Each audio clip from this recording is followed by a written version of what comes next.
Good morning, everyone. I think we can start our class. It is 5 past 10. As usual, again, a gentle reminder. I hope at least you see one recorded video before every day's session.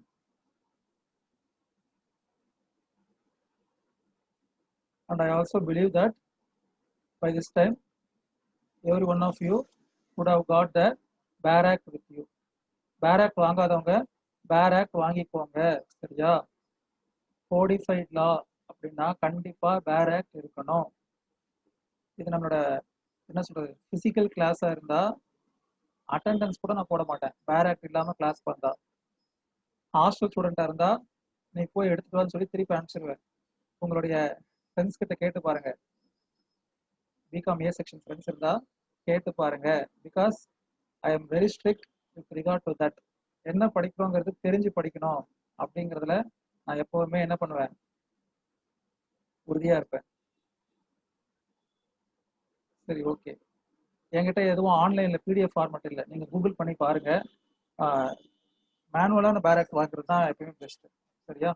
So நீங்க இந்த மாதிரி Universal's transfer of property bare act வாங்கிக்கோங்க. Okay, now I will start today's session. Bare act எடுத்து பார்த்தீங்கன்னா totally there are 137 sections in transfer of property act, சரியா? அதை மொத்தம் 8 சாப்டரா பிரிச்சிருக்காங்க. There are 8 chapters in transfer of property act. And now we are discussing chapter 2. Chapter 1 is preliminary, sections 1 to section 4. then chapter 2. chapter 2 உடைய heading பேர் என்னன்னா, எப்படி chapter 1 is labeled as preliminary, chapter 2 is labeled as of transfer of properties by of transfers of property by act of parties அப்படின்னு போட்டு chapter 2 ரெண்டா பிரிக்கிறாங்க, A and B. அந்த ஏக்கு கீழே 37 sections are there, section 5 to 37. So அந்த chapter 2ல of transfers of property by act of parties, அதை A transfer of property whether movable or immovable அப்படிங்கிற தலைப்பு கீழே செக்ஷன் 5ல இருந்து செக்ஷன் 37 வரைக்கும் இருக்கு. அதுக்கப்புறமா பி, சாப்டர் 2ல B transfer of immovable property. So நாம இப்போ பார்த்துக்கிட்டு இருக்கிற கரண்ட் செக்ஷன்ஸ் வந்து எல்லாமே என்னன்னு பார்த்தீங்கன்னா transfer of property whether movable or immovable. So இப்போ இந்த செக்ஷன்ஸ்லாம் applicable to both movable or immovable, or some sections applicable to movable and some sections applicable to immovable. நாம இதுக்கு அடுத்து இந்த கிளாஸ் முடிச்சுட்டு நெக்ஸ்ட் செஷன் ஆரம்பிக்கிறது ஒரு important portion in your syllabus as well as this act. என்னன்னு பார்த்தீங்கன்னா section 38ல இருந்து 53A வரைக்கும், அதாவது சாப்டர் 2ல என்ன ஹெட்டிங் கீழே வருதுன்னு பார்த்தீங்கன்னா transfer of immovable property, sections 38 to 53A. So நம்ம அடுத்த செஷன் இது பண்றதுக்குள்ள நீங்க எல்லாரும் அவசியம் பேராக் வாங்கிக்கோங்க, சரியா? அதே மாதிரி நான் என்ன பண்ண போறேன்னா, உங்களுக்கு வாட்ஸ்அப்ல ஒரு போட்டோ, நான் வந்து புக்ல எடுத்த போட்டோ உங்களுக்கு ஷேர் பண்ண போறேன் எல்லா குரூப்புக்குமே, உங்களுக்கு மட்டும் இல்லை, A B as well as for you. So அதுல என்ன பண்ணிருப்போம்னா அந்த செக்ஷன் 38 to 53A, அதாவது for your exam point of view or as well as for your practical point of view, section 38 to 53A is more important, சரியா? So அதனால அதை என்ன பண்ண போறோம்னா எப்படி படிக்க போறோம் அப்படிங்கிறத புக்ல இருக்கிற அந்த ஒரு சின்ன இதை உங்களுக்கு வாட்ஸ்அப் குரூப்ல ஷேர் பண்ணுவேன். இன்னைக்கு கிளாஸ்ல முடிஞ்சிருக்க வருமா, அதுபடி தான் I will proceed with sections. So அதுல என்ன நடந்திருக்கும்னா, ஃபார் எக்ஸாம்பிள் செக்ஷன் 38, 41 and 43 ஒரு ஹெட்டிங் கீழே வரும், செக்ஷன் 42 மட்டும் இன்னொரு ஹெட்டிங் கீழே வரும். ஸோ அந்த மாதிரி they will group those sections according to for easy following, சரியா? ஸோ அதுக்காக தான் சொல்றேன்.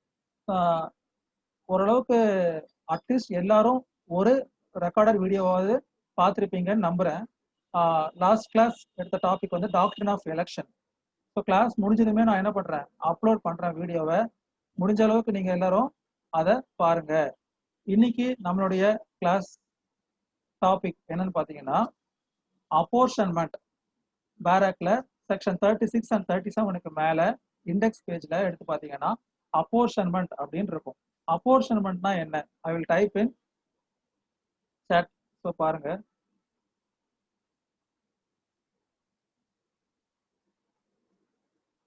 அப்போர்ஷன்மெண்ட்.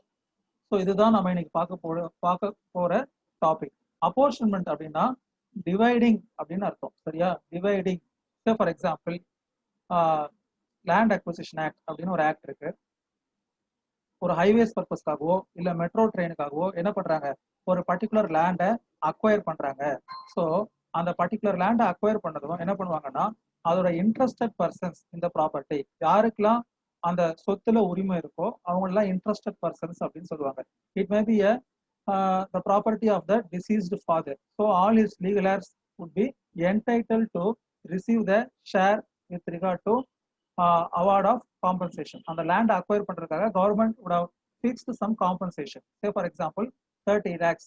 So metro trainக்காக போரூர்ல ஒரு இடத்தை எடுக்கிறாங்க. So 30 lakhs fix பண்ணிருக்காங்க. According to the revenue record, they will see whose property is this. This property belongs to X. That person is no more. So அவங்களோட legal representatives எல்லாம் எடுத்துக்கிட்டு அந்த சர்டிஃபிகேட்டை பேஸ் பண்ணி யாரெல்லாம் கிளாஸ் 1 ஹேரா இருக்காங்களோ, அது கிளாஸ் 1 ஹேர் மட்டும் தான் லீகல் சர்டிஃபிகேட்ல மென்ஷன் பண்ணியிருப்பாங்க. ஒன்லி இந்த absence of class 1 heir, class 2 heir, அவங்களும் இல்லைன்னா தான் ஆக்னேட்ஸ், காக்னேட்ஸ், அப்புறமா லாஸ்டா எஸ் ஷீட். என்ன புதுசா இருக்குன்னு நினைக்கிறீங்களா? ஃபேமிலி லா முடிஞ்சிருச்சா? இருக்கா? ஃபேமிலி லா முடிஞ்சிருச்சு தானே. ஸோ ஃபேமிலி லா 2ல சக்சஷன் அப்படிங்கிற இதுல நீங்க இந்த வார்த்தைகளை கேள்விப்பட்டிருப்பீங்க.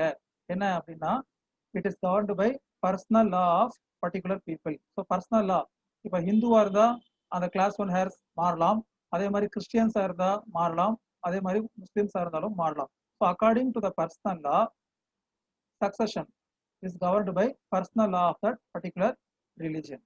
ஸோ அதுல இப்போ ஹிந்துஸா இருந்தா கிளாஸ் 1 ஹேர்ஸ். இப்போ டிசீஸ்ட் இஸ் அ மேல், அவருடைய ஒய்ஃப், அவருடைய சில்ட்ரன், இவங்கெல்லாம் கிளாஸ் 1 ஹேர்ல வருவாங்க. Wife, mother and children.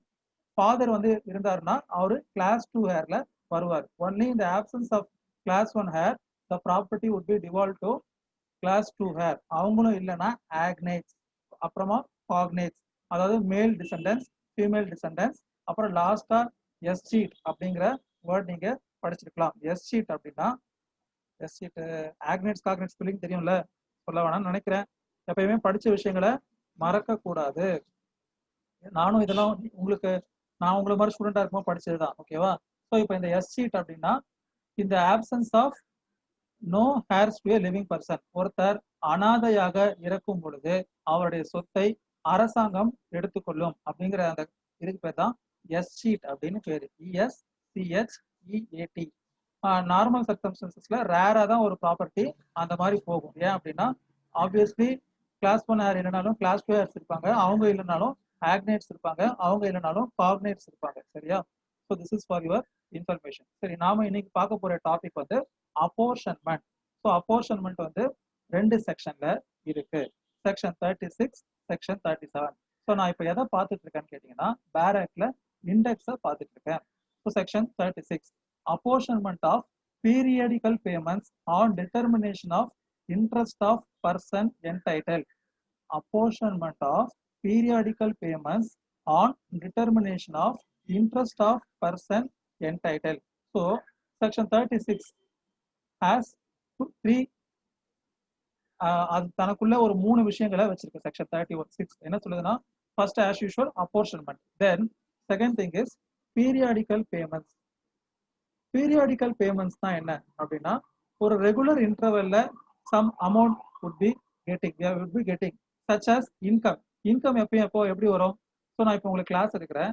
At the end of the month they would say credit some kind of income to my salary to my account. So அப்போ அது ஒரு periodical payment.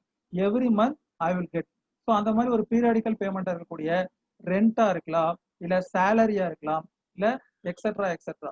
இந்த மாதிரி எதெல்லாம் பீரியாடிக்கல் பேமெண்ட்ல இருக்கோ, ஸோ அந்த விஷயங்கள். Apportionment of periodical payments on determination of interest of person entitle. Determination of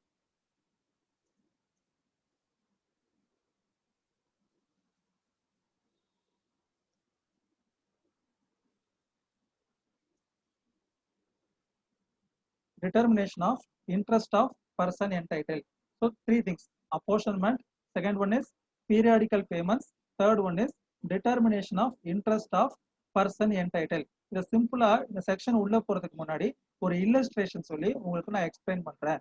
section 36 section 36 say for example ஒரு என்ன சொல்றது, ஒரு ப்ராப்பர்ட்டி இருக்கு சரியா, அது ஆனுவல் லீஸ்ல இருக்கு. ஸோ ஆனுவலி இயர்லி ஒன்ஸ் தான் என்ன பண்ணுவாங்க, அதுக்கு ரெண்ட் பே பண்ணுவாங்க. So in between that period a person is transferring that property to someone else. Transferor என்ன பண்றாரு, தன்னுடைய ப்ராப்பர்ட்டியை லீஸுக்கு விட்டுருக்காரு. So he has two role to play. One is lessor and another role is transferor. Now the transfer is some other person. அதை என்ன பண்றாரு, தான் எந்த வீட்டை வாடகை கொடுத்துருக்காரோ அந்த வீட்டோட உரிமையை இன்னொருத்தர் பேருக்கு என்ன பண்றாரு, ரெஜிஸ்டர் பண்ணி வைக்கிறாரு. So his interest Jesus. அவருடைய இன்ட்ரெஸ்ட் என்ன ஆயிருது, முடிவுக்கு வந்துருது. அப்போ அந்த லீஸ் அமௌண்ட்டை எப்படி வாங்குறது அப்படின்னா, சே ஃபார் எக்ஸாம்பிள் இந்த இது வந்து என்னன்னா section 36 is with regard to apportionment with regard to time. So for example இப்போ நான் என்ன சொன்னேன், எப்படி ஒரு இதை டிவைட் பண்றது, பீரியாடிக்கல் பேமெண்ட்ஸை எப்படி டிவைட் பண்றது.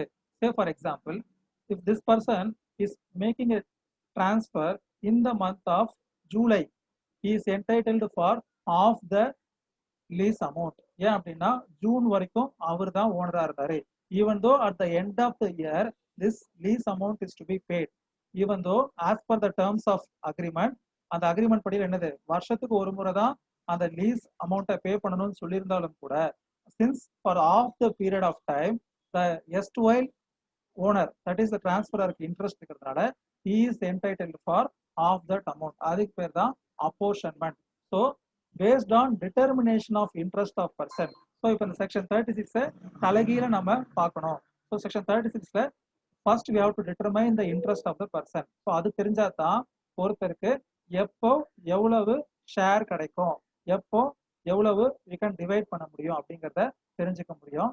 So and second criteria is it should be with regard to periodical payments. periodical payments என்ன அர்த்தம்னா டிவைடபிள் அப்படியா இருக்கணும். ஸோ டிவைடபிளா இருந்தா தான் என்ன பண்ண முடியும், we can apportion, நம்ம அதை பங்கு வச்சுக்க முடியும். So if it is not able to divide, அதை டிவைட் பண்ண முடியாத ஒரு விஷயமாக இருந்தால் அது பீரியாடிக்கல் பேமெண்ட்ஸ் அப்படிங்கிற இதுல வராது. then section 36 would not attract. சரியா? so this is what section 36 says. apportionment of periodical payments on determination of interest of person entitled. now I will read the inner portion of that particular section. இப்போ நம்ம இதை பார்க்கறது வந்து இதுதான் ரொம்ப சிம்பிளா இல்ல காமனான ஒரு விஷயமா இருக்கும். But when the property is a bigger property, say a complex or etc, Spencer Plaza or etc, so இப்போ அந்த மாதிரியான விஷயங்கள்ல எல்லாம் even a month income would be a huge amount. so அதுல என்ன வரலாம், ஒரு dispute arise ஆகலாம். so we should know which portion of an act would be applicable. so apportionment அப்படிங்கிறது தான் அந்த டிவைடிங் பர்பஸ்க்காக அப்ளை ஆகும். சரியா? so now I will read section 36. apportionment of periodical payments on determination of interest of person entitled. so இந்த section ஆரம்பிக்கும் போது என்ன பண்றாங்கன்னா ஒரு எக்ஸப்ஷனோட ஆரம்பிக்கிறாங்க. Normally they would give a definition of a particular section and later they will add a paragraph stating that notwithstanding or subject nevertheless etc. But இந்த section எப்படி ஆரம்பிக்கிறாங்கன்னா, in the absence of contract or local usage to the contrary. so first ரெண்டு exception சொல்லிடுறாங்க. section 36 will be applicable only where there is a no contract. இப்போ ஒரு contract இருக்கு, அந்த கான்ட்ராக்ட்ல terms and conditions fix பண்ணிட்டாங்க. என்ன fix பண்ணிட்டாங்க, நான் வந்து டிரான்ஸ்ஃபர் பண்ணதுமே அந்த கரண்ட் அகாடமிக் இயர்ல எவ்வளோ இன்கம் அக்ரூ இருக்கோ அதுவும் டிரான்ஸ்ஃபரிக்கே போயிடும். I will not claim any interest over the transferred property அப்படின்னு ஒரு அக்ரிமெண்ட்ல இருக்கு, கான்ட்ராக்ட்ல இருக்கு அப்படின்னா then that will prevail over section 36. ஏன்னா செக்ஷன் 36ல என்ன சொல்லிட்டாங்க, they were given two exceptions in the absence of contract or local usage to the contrary. so local usage, so business activities, ஒவ்வொரு இடத்துலையும் ஒவ்வொரு வகையான பிசினஸ் நடைமுறைகள் இருக்கும். ஸோ அந்த நடைமுறைகளுக்கு ஒத்து என்ன இருக்கலாம், இந்த மாதிரி அப்போர்ஷன்மெண்ட் இருக்கலாம். காரைக்குடியில ஒரு மாதிரியான வர்த்தகம் நடைபெறலாம், இல்ல கோயம்பேடுல வேற மாதிரியான டிரான்சாக்ஷன்ஸ் நடைபெறலாம். ஸோ அந்த லோக்கல் யூசேஜோ இல்ல அவங்க இந்த பார்ட்டிஸ்குள்ள ஒரு கான்ட்ராக்டோ இருந்துச்சுன்னா தென் செக்ஷன் 36ல இருக்கிறபடி தான் அப்போர்ஷன்மெண்ட் பண்ணணுங்கிறத ஒரு டைமா கேட்க முடியாது. சரியா? In the absence of contract or local usage to the contrary, all rents, annuities, pensions, dividends and other periodical payments. So அவங்க என்ன சொல்லிட்டாங்க, it is not exhaustive. They are not only telling that rents, dividends and pensions. They are using the word and other periodical payments. So it may be of any nature. சரியா? In the nature of income shall upon the transfer of interest of the person entitled to receive such payments be deemed as between the transferor and transferee to accrue due from day to day. So என்னைக்கு அந்த transfer நடைமுறையில வந்திருக்கோ அன்னையில இருந்து it will be accumulated on day to day basis. அதுதான் அவங்க சொல்றாங்க, to accrue due from day to day and to be apportionable accordingly but to be payable on the days appointed for payment thereof. அதாவது என்ன சொல்றாங்கன்னா, நான் ஒரு example சொன்னேன் இல்லையா, அது ஒரு இயர்லி லீஸ். ஸோ வருஷத்துக்கு ஒரு முறை தான் we will be paying the rent. So அந்த பர்டிகுலர் டேட்ல தான் they can receive that amount and then they can divide among themselves as per section 36. So நான் இதை டிரான்ஸ்ஃபர் பண்ணிட்டேன், அதனால முதல்ல எனக்கு பணத்தை கொடுத்துரு அப்படின்னு சொல்லிட்டு யூ கேன் நாட் ஃபோர்ஸ் அ லீசி. அதை வாடகைக்கு இருக்கிறவங்களையோ இல்லை ஏற்கனவே இருக்கிற ஒரு இதையோ நீங்க என்ன பண்ணக்கூடாது, டிஸ்டர்ப் பண்ணக்கூடாது. You should wait till the payment date is due. அன்னைக்கு செக்ஷன் 36 ஏற்ற மாதிரி you can apportion among yourselves. உங்களுக்குள்ள நீங்க உங்களுடைய இன்ட்ரெஸ்ட்டுக்கு ஏற்ற மாதிரி அது என்னைக்கு சீஸ் ஆச்சு அப்படிங்கிறதுக்கு பேஸ் பண்ணி நீங்க என்ன பண்ணிக்கலாம், டிவைட் பண்ணிக்கலாம். So that is what section 36.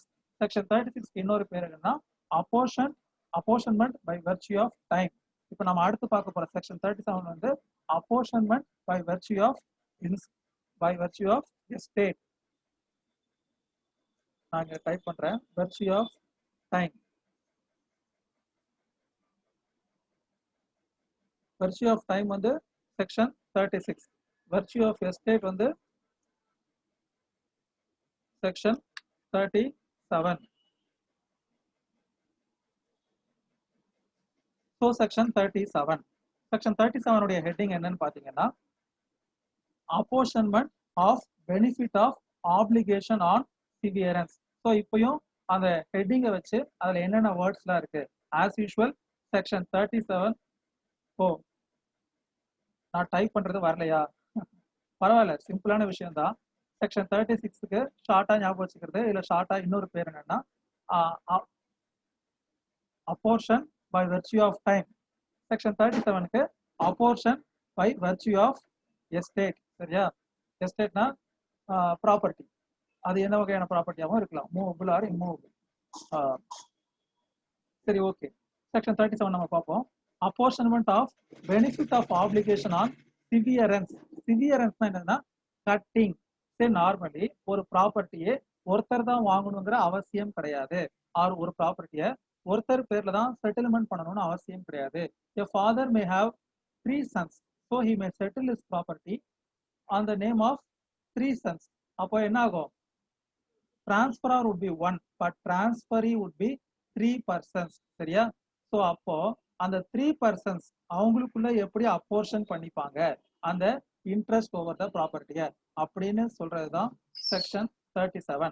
அப்போர்ஷன்மெண்ட் of benefit of application on severance. சரியா? ஸோ சிவியரன்ஸ்னா என்ன ஆகுது, கட் ஆகுது. Initially that entire piece of property belongs to 1 but later it has been transfer to more than 1 persons. So அப்போ அதை அவங்களுக்குள்ள எப்படி divide பண்ணிப்பாங்க அப்படிங்கிறது தான் செக்ஷன் 37 சேஸ். நான் ஏற்கனவே இந்த செக்ஷன் ஆரம்பிக்கிறதுக்கு முன்னாடி என்ன சொன்னேன், it is by virtue of estate அப்படின்னு சொல்லிட்டேன். ஸோ பை வெர்ச்யூ ஆஃப் எஸ்டேட்னா யாருக்கு எவ்வளவு பங்கு அந்த ப்ராப்பர்ட்டியில அப்படின்னு டிரான்ஸ்ஃபரர் சொல்லியிருக்காரோ அதுக்கு ஏத்த மாதிரி அவங்க அப்போர்ஷன் பண்ணிப்பாங்க. ஜென்ரலி செட்டில்மெண்ட் டீட்லயே equally it shall be divided among my 3 sons அப்படின்னும் சொல்லலாம்.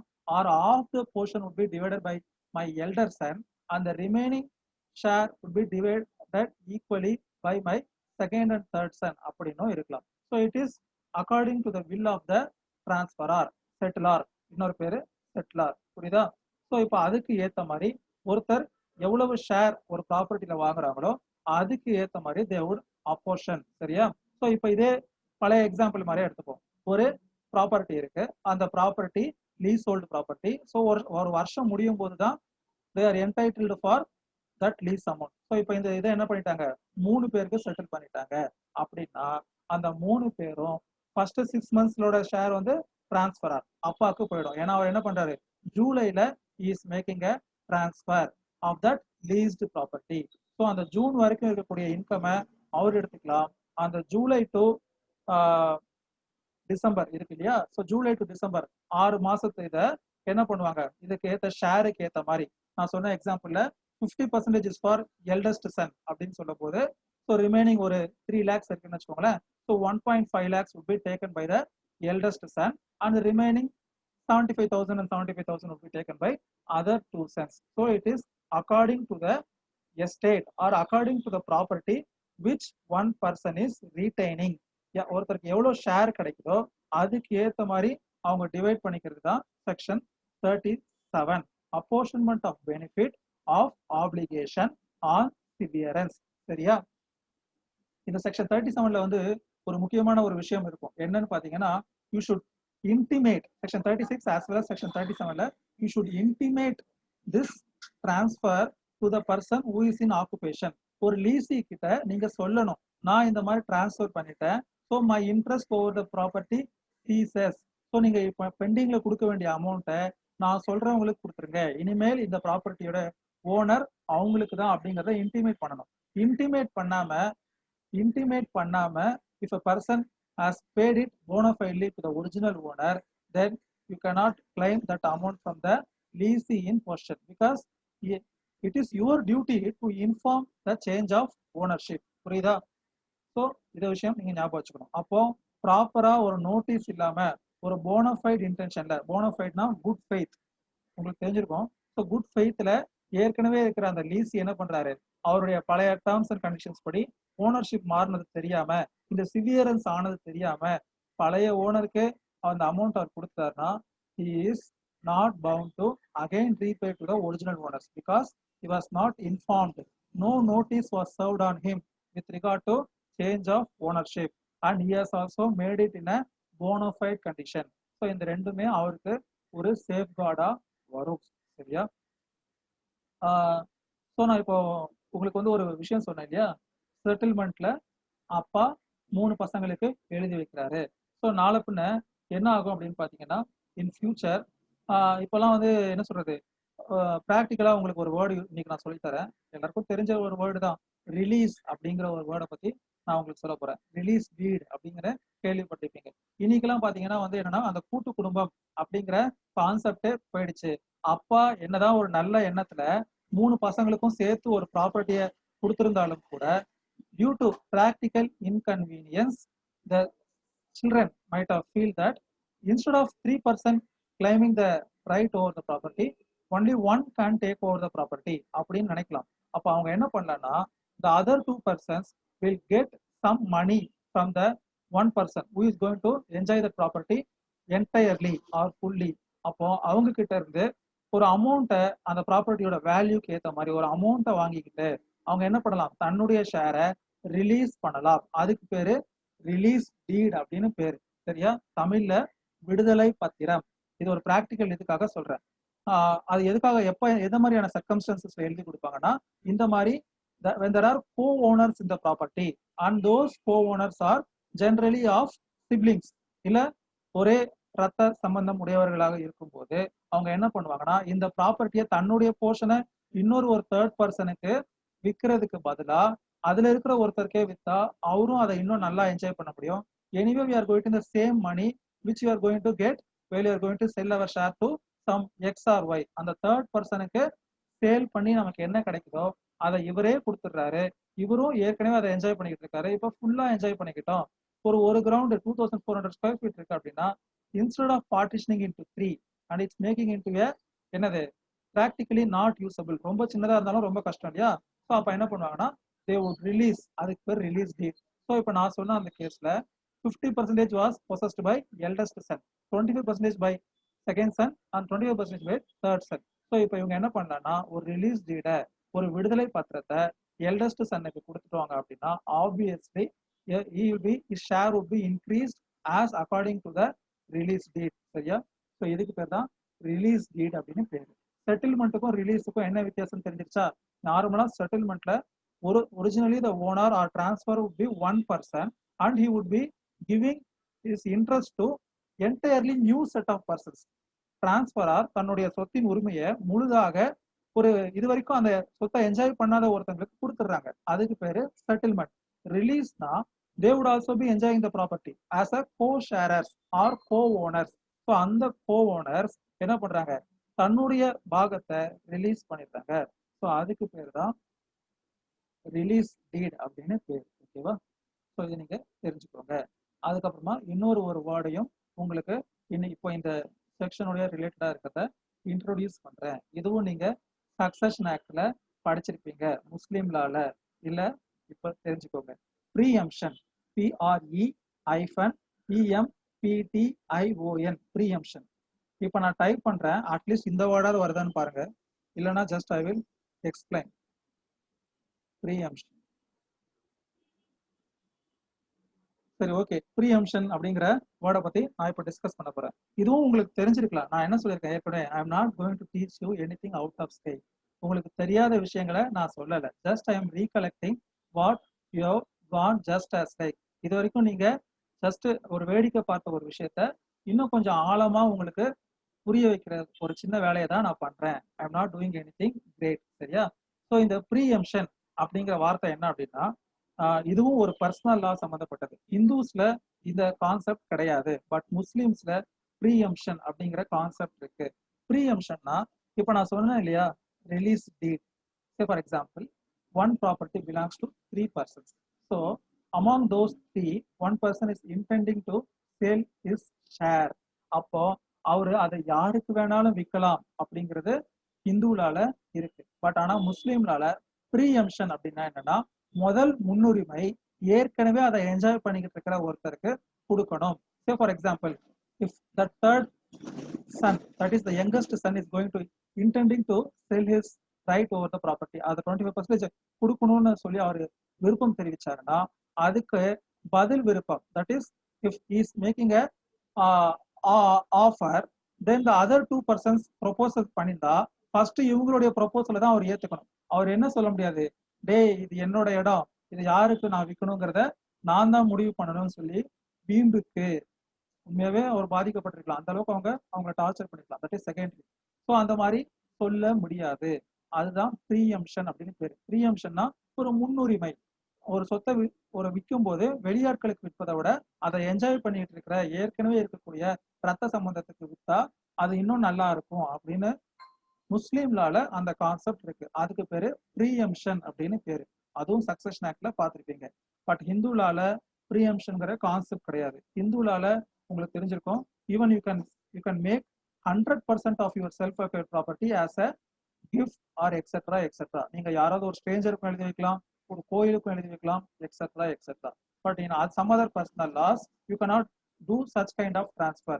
கண்டிப்பா தன்னுடைய குழந்தைகளுக்குன்னு ஒரு ஷேரை ஒதுக்கி இருக்கணும், சேரிட்டி பர்பஸ்க்குன்னு ஒரு ஷேரை ஒதுக்கி இருக்கணும். அந்த மாதிரியான விஷயங்கள்லாம் இருக்கு. சரியா? ஸோ இப்போ ப்ரீஎம்ஷன்னா என்னன்னு புரிஞ்சா, ப்ரீஎம்ப்டி ரைட் அப்படிங்கிறது a person is claiming as a matter of right. நீ விற்கணும்னு முடிவு பண்ணிட்டேன், ஸோ நான் என்னுடைய இதை நான் உனக்கு விருப்பத்தை தெரிவிக்கிறேன். So your first choice should be me. Only in my absence you can choose some other person. ஓகேவா? Now I will read section 37 and